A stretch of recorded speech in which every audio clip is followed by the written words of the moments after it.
Кыргыз-тажик чек арасындагы чыр-чатак боюнча сүйлөшүүлөр жыйынтыкталып, протокол түзүлгөнү менен бийлик тарабынан эч кандай түшүндүрүү иштери жүргүзүлгөн жок. Документте кыргыз элинин жеринин кызыкчылыгы каралганы белгисиз. Биздин чиновниктер, өкмөттүн өкүлдөрү бир нерсе ирет айтты. Аксай менен Тамдык курулган жер бул кыргыздын жери деп туруп.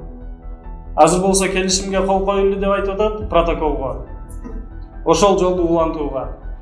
Эмне себептен биз Кыргызстандын ичинде турган жерге өзүбүз сала турган жолго, эгер ал биздики болсо, биз Тажикстандан уруксат алышыбыз керек деген суроо туулат да. Бул жер мамлекет үчүн стратегиялык мааниге ээ экенин биздин кээ бирки адамдар түшүнбөй атат.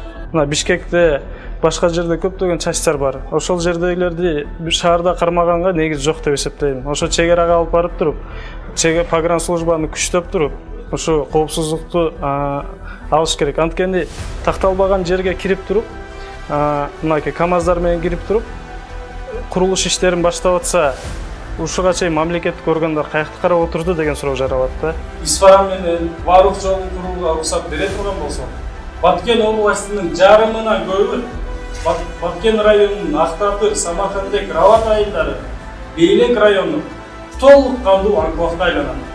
Кыргызстандын ичинде жайгашкан баардык анклавы территориясы 2 эсеге өстү. Буну жергиликтүү эл далилдеп берет сиздерге.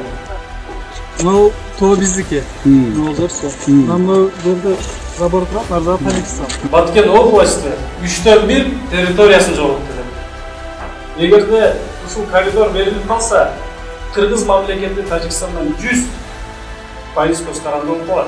Мен Баткендик катары мен Кыргызстандын жараны катары айтамын.